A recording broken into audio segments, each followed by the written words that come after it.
Good afternoon, everyone. Now in this session, let's learn how we can inculcate habits to keep corruption at bay. And with this, I would like to highlight this topic, which is inculcating lifetime change against corruption. And to talk about it, we have Mr. Alfred, who is a first-generation serial entrepreneur with a successful track record of founding, nurturing, and operating diverse businesses. Please welcome him.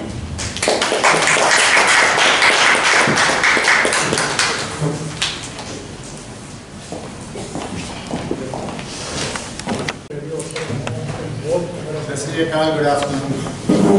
Today is a lucky day. Despite Mumbai's traffic, I just about made it in time. And it's particularly lucky because...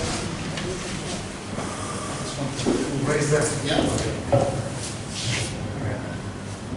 Is that okay now? Yeah, that's good. Alright. So I hope all of you had a good lunch today, just now, and I'll tell you two things that I do. One is at the end of every day, I count the blessings that I've received on that particular day. And the first thing in the morning when I wake up, also, I count the blessings. First thing that, the sun has risen, I'm awake, I'm feeling good, I have my family, I've been on a warm bed. So at the risk of, after a very good meal in the afternoon of you going to sleep, can you do me a favor? I'm going to ask all of you to do something. Shut your eyes just for 1 minute and count your blessings. Just 1 minute. Do that for me. I'm going to clock the time. 1 minute. But don't go to sleep.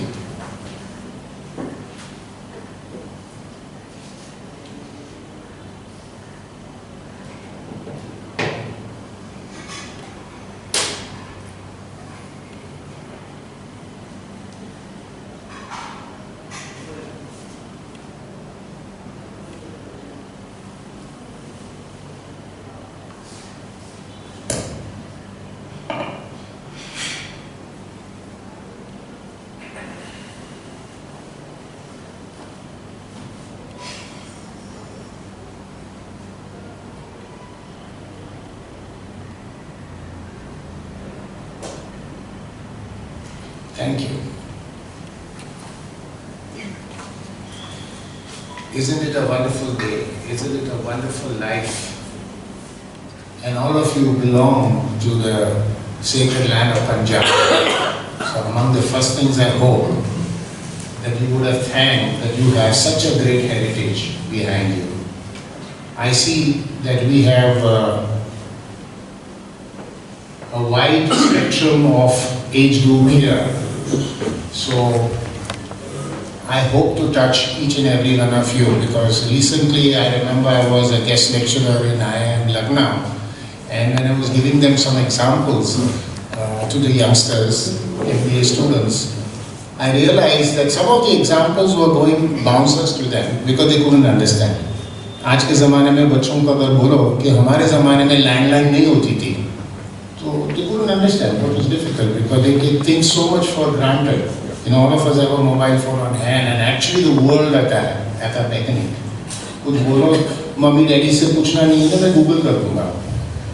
So life has changed so much. So I hope when I share some of my examples from life, it will touch those who come from my vintage and perhaps even beyond, and to those for whom the future beckons. So once again, I feel privileged and honored that I'm addressing the great people, the golden people from Punjab. And as the topic chosen by Baljit at this event today is on corruption, and corruption related to education, I decided that rather than talking rhetoric, meaning corruption किसको नहीं मानता, especially because in our country, हर मोड़ पे we experience it. So rather than talk हमारे साथ ये हुआ, हमारे साथ वो हुआ, ये होता है, वो होता है, rather rather than talk of the rhetoric, what I plan to do and what I think is important, especially for the youth of today, is to talk about a solution gap. Isn't it? It's like a very good example is कि हमारे घर के आस-पास में अगर गंदगी है, तो usually we don't even hesitate to throw something out there. क्योंकि गंदगी है एक और हमने कूड़ा डाल दिया तो क्या फर्क पड़ता है? लेकिन अगर कोई आके उसको साफ रखता है, then you have the motivation to keep it clean. So I think what is important is now not to talk of the past, not to talk of the present, but let's see what we can do for the future. Because that's important. We have, we can't live our life looking at the rear view mirror. We have to look up front. So what I'm going to do is, if I give examples from my life, the whole idea is to see what we can learn from this. And the important thing what I realized, and all of you are connected with education or are educationists yourselves, you will realize कि बच्चे भाषणबाजी सुनने को तैयार नहीं है, एक और lecture सुनने को तैयार नहीं है, खास करके हिस्ट्री के बारे में भी सुनने को तैयार नहीं है. What they want is भाई हमारे लिए आज क्या solution है? What is the future? What is it in there for us? So if at all I will talk from my past, I am taking inspiration from Baljit Singh's own experiments in his book that he has written, and the several more that are going to come, is to talk about your own experience. Rather than, textbook ki jo sab bolte hain, honesty is the best policy, and one should not give bribes, one should not take bribes. Let's see how, when each of us confronted with such situations, what did we do about it? So as the lady said that I am a first generation serial entrepreneur, meaning I have dabbled in many things in my life, have made a lot of mistakes, had a lot of ups and downs. But what is significant to know is that I was reasonably successful in the old economy, if I can call it old. And we had what is known as the license ranch. तो अगर corruption की बात करें तो licence राज में सबसे maximum corruption हुआ करता था. So I was reasonably successful then, and I'm still standing doing several enterprises in the new market economy. That means I must have been doing something right. So let's see what worked for me and what I think we can do for the future. But before we reach the end, I have a clear objective that I have, and I hope you will give me the privilege and the permission to draw up that. I didn't even discuss with Baljit, except for a slight idea that I shared with him. And while I was coming to this place, it germinated in my mind further.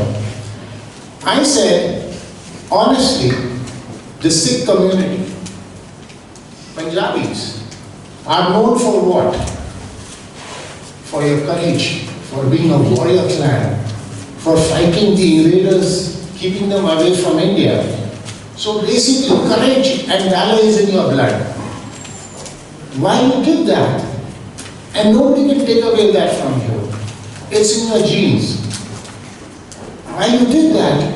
You brought about the green revolution to this country. You gave green revolution to all of us. The farmer community proved that they can work equally hard, they can be sincere, they can fight nature, and virtually took the country off the begging board. So, if I may give an analogy and say that you have two legs to a chair or a table or to stability, I think education can be the third leg. Because education touches everything in our life, right from a simple life to a highly complicated astronaut maybe or a geophysicist. Education is what is required to run a normal life, to make a good family. And since I am addressing a group of educationists here, let us therefore as educationists see how we can bring this third leg up and put Punjab in the forefront now. Education touches every aspect of our life, from a good living to technology to economy, and most importantly, lead a clean, happy, and peaceful life. So why not therefore see at the end of this day, at the end of this event, that what can we forge as a plan? And I have something to propose. Let's see whether that can happen at the end. So going back to my life, I started by saying that today was a great day because I say I count my blessings. So when I got up in the morning, I got up rather early today. My wife, who was sleeping, also got up, gave me a kiss on my cheek and went back to sleep. So that was a great day. Next thing I did was I took my lift to come down to the living area. Again, I counted my blessings. I said, I don't have to walk down, I have a lift. I came down, as I was walking towards the kitchen, a maid who has just joined us recently, not even 15 days, I said good morning to her. As I've been doing the last few days, whenever I see her, I say good morning to her. She doesn't know where to look. Because she comes from an interior tribal community in Chhattisgarh. जहाँ पे good morning तो छोड़ो, उनकी तरफ भी लोग देखते नहीं हैं. They don't give them the basic dignity and respect. Hopefully she'll come around in the next few days. And I saw her pick up her morning kit to do the housekeeping. She's our housekeeper. And I walked towards the kitchen. And there was Bharat, who has now graduated to be our valet in the house. He's a butler, he's a cook. For 27 years he's been with us. He comes from the mountain region of Nepal. He speaks fluent English now, reads English, writes English, drives the car, does all the handiwork in the house, whether it is even a Wi-Fi router and a projection TV, and also now cooks and supervises all the others in the house. So that's Bharat. Bharat says good morning to me, and next to him was Urmila. Urmila is our latest entrant to the house. She is an educated nanny to my granddaughter who's 2 years old. There's a stark difference. She comes from Darjeeling. She has had a convent school education. Her children are in convent school. And she brings about so much of stability to the house, and we are all so happy. And she also said a very happy, joyous good morning to me and was preparing the breakfast for my granddaughter. I got my first cup of tea along with newspaper.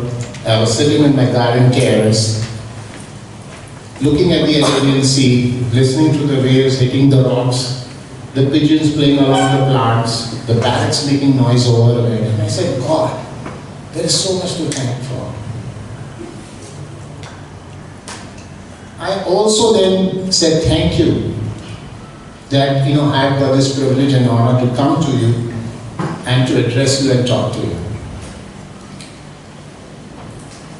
Being a first generation serial entrepreneur, I had very humble beginnings. Very, very humble beginnings. So hopefully you will see how from very early in life I faced, so would have a lot of you faced, what we call the so-called corruption and the blockages that come in our life. Now we are in a period, coincidentally now, when we are talking about the NRC happening.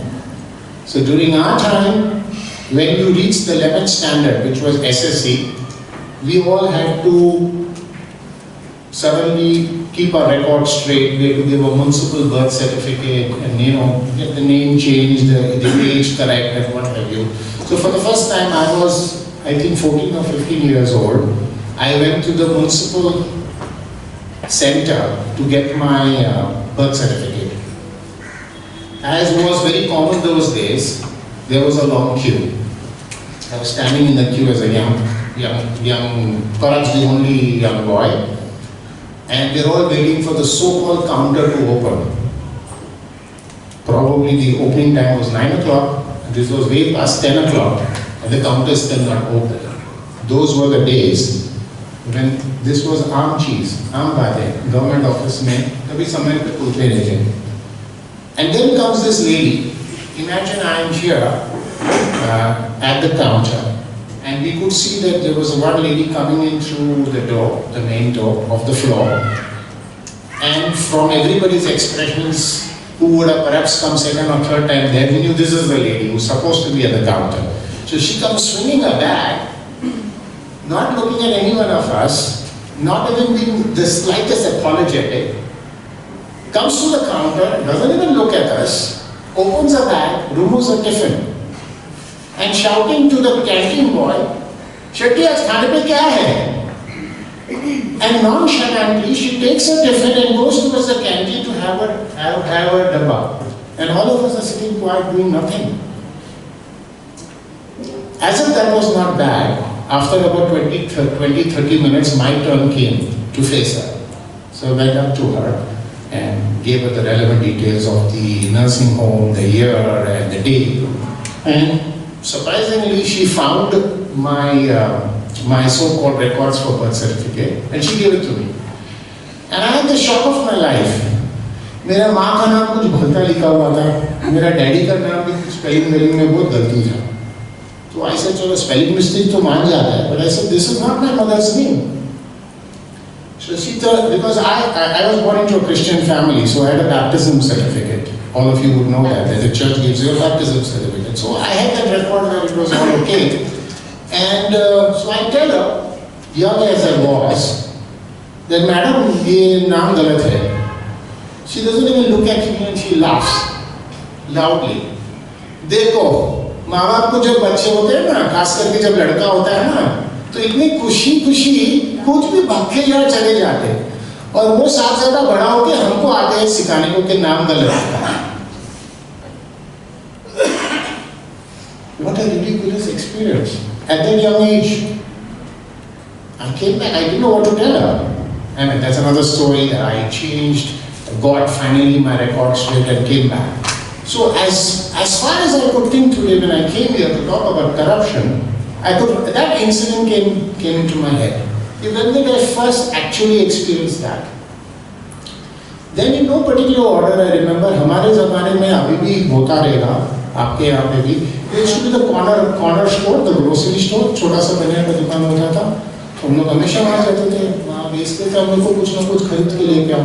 So I don't know in that particular time what I went to buy, and I remember it was a 1 rupee note, and I had given it to him. You know, actually we carry the rupee in a hand, right?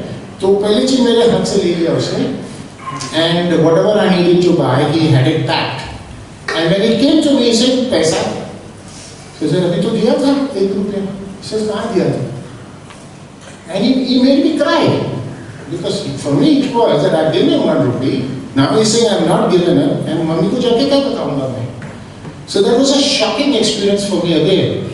Then how could a guy do this to a child? I mean, not only did he refute that I didn't give him the rupee, he made me out to be a chore. You know, like almost saying, भाग जा यहाँ से, झूठ बोल रहा है. You know, all those kind of stuff. I hope you're seeing what I'm trying to say, that how corruption in different forms shows his head out to you. And how I faced it over a period of time. I'm making a lot of stops. I hope you see the relevance of this whole thing. Because the important thing to be able to have the privilege to talk, thanks to Baljit and this association is allowing me, I think it's also important to know that ये बात ऐसे नहीं पके. I have experienced it, and therefore from this experience, how can we spring forward? So this happened, I graduated, I got out of school. In the last year of school, I remember that rather than हमारे ज़माने में tuitions और coaching classes इतने नहीं हुआ करते थे, and it was not considered to be good. Again, we are talking about education. I mean, अगर कोई ट्यूशन लेता था तो बोलता था, you know, this is not good. You are not okay करके.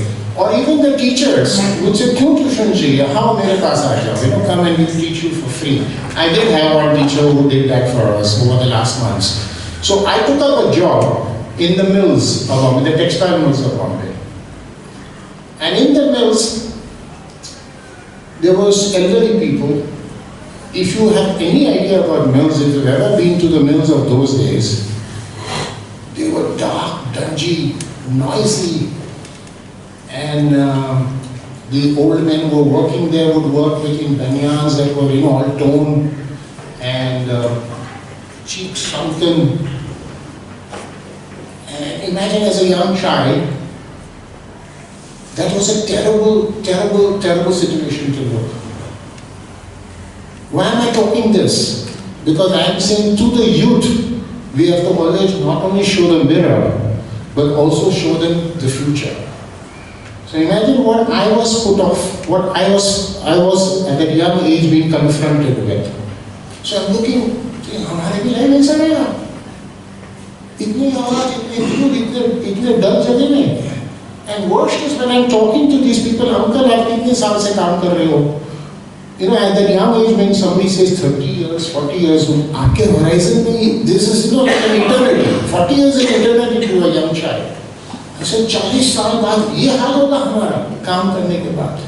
So one thing was deeply ingrained in my head, in my mind. I'm not even talking about in that mill itself. There was a constant janjal between the young and the old.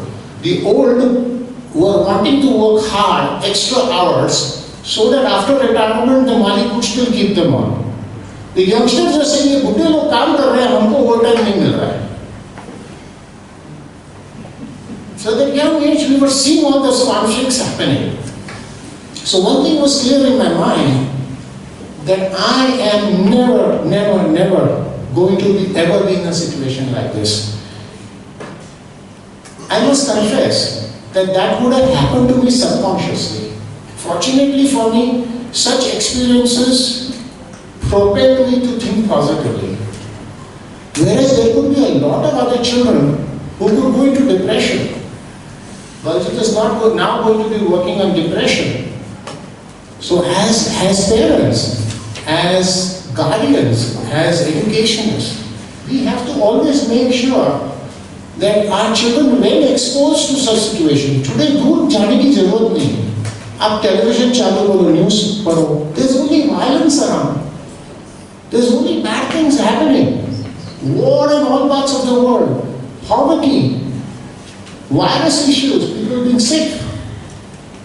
So under those circumstances, we need to see why we don't want to overtly protect our children. How are we countering these messages that are bombarding them? So on the one hand, it is this so-called negative stuff. I can keep my hand on my heart. I have two grown-up children, daughters, Aarti and Pooja. Aarti has given me my granddaughter, Inaya. And I keep telling them, on the other hand, there's another risk, which all of us are facing now. The other risk is of the mad rat race. कि peer pressure बच्चों के ऊपर इतना होता है कि पापा मम्मा उसके पास मोटरसाइकिल है, उसके पास में गाड़ी है, उसके पास में बंगला है, वो लास्ट ईयर पेरिस जाके आया. All those kind of peer pressure. Branded कपड़े पहनते हैं, ब्रांडेड पेन लेके घूमता है, ब्रांडेड फोन है, ब्रांडेड iPad है. So how do we counter those things as well? Because on the one hand is the negative things, and on the other hand, it's not necessarily all kinds of prosperity is good even. So we were brought up in our lives when the country was going through scarcity. So during scarcity, our parents always taught us, our teachers always taught us not to waste, how to do more with less. So as I was saying, that I keep telling my children that I don't really honestly remember ever, that when I saw something positive in somebody or something worth aspiring for, I can honestly say that I never felt jealous. Instead, I felt encouraged. I felt, अगर वो कर सकता है तो मैं क्यों नहीं? If he can achieve, why not me? Now translate that as us, as educationists, when we are going to be mentors, when we are going to counsel people, How do we translate this to young minds? How do we get icons in their life? How do we get them heroes in their life? How to tackle these peer pressures? That instead of being jealous, how do you strive to learn from them? How do you strive to overcome your so-called challenges, obstacles even, and rise above all of them? So very early those days during our period, I give you this example in the mills of Mumbai, I always heard the young and the old having this conflict. I also very clearly remember that around me, I never heard positive stories. That's why I chose today not to talk about corruption, yahan hua tha, corruption wo hua tha. Let's talk about positive stories. Let's talk about how people overcame their obstacles and their circumstances. So, as I was saying, that around me those days, apart from the scarcity, apart from all the wrongs that were happening, I never heard positive stories. I always heard people generally cursing their bosses, cursing their employers. Never found somebody being very happy in his place of work. Now, to make a long story short, I joined C to fund my education. So I sailed out at sea. So that was a fantastic experience for me. I sailed on my 21st birthday. At that young age, I was drawing $1,600 US, us zamane ka US dollars, which was a whole lot of money. I saw the world, saw a lot of things happening around, and came and wanted to take on education, be educated in the best. Doing business was far from my mind for a particular reason, for a very serious reason. I have said this in all forums of the world, wherever I have spoken, that I am never ashamed to say that I am a product of Hindi films, the old Hindi films. पुराने ज़माने की फिल्मों में, 50s और 60s की फिल्मों में, the elders will relate to that. They always showed the businessman as a corrupt person. हरामखोर होता था. He used to be a hoarder. He used to rob. He used to cheat. Is that making sense to you? And to make matters worse, I also had a Christian upbringing. So this is a fatal combination. हमारे upbringing में भी हमेशा बताते कि पैसे से दूर रहो. Money is the root of all evil.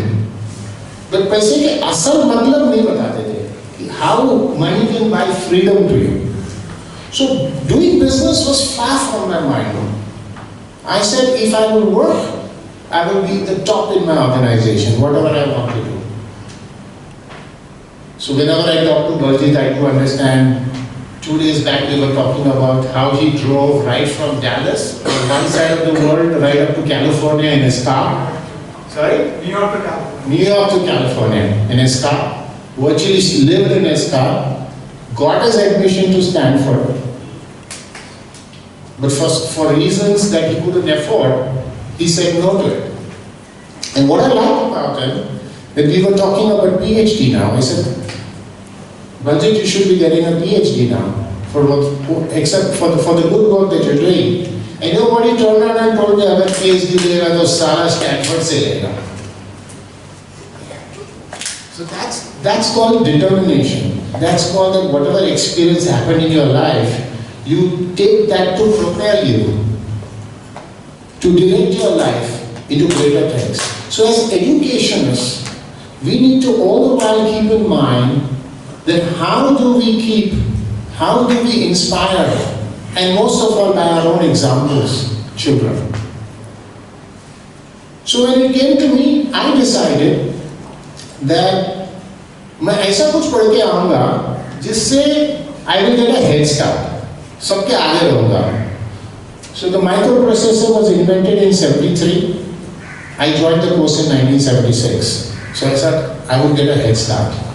To make long story short, I did complete my electronics and mini computers and microprocessors. Came back to India for completely different reasons. My mother was dying, I had to be by her deathbed. And that's another story sometime to tell you about what is the state of medical treatment in India. जिसको mummy को बोला गया था कि वह mummy मर जाएगी. And I left my studies and I came next to mommy. Then you call it love, you call it determination. Mommy lived for 2 years. So during those 2 years, I couldn't sit idle. I couldn't sit quiet. Therefore, by accident, I got into business. Now, when I got into business, I had a choice. I had a choice, क्या business करूँगा? तो तब भी ये जितने भी experience बचपन में हुई थी, वो मेरे दिमाग में आया कि मैं जो भी कारोबार करूँगा, I will make sure that people in my organization will be happy. That was what my motivation.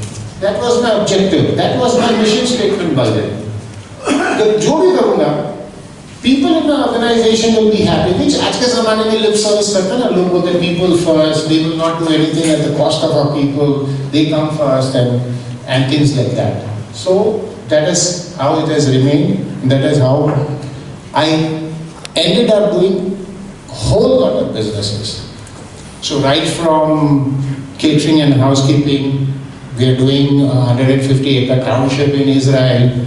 We are working in high technology. We are the largest shipping and clearing forwarding agent in the country. From homeland security to medicine to education, we are working. Other products that are there in over 90 countries of the world. We've got some amazing stuff in agriculture. We were the first to grow olives in 5,000 acres of desert in Rajasthan. We have some great plans for the whole country.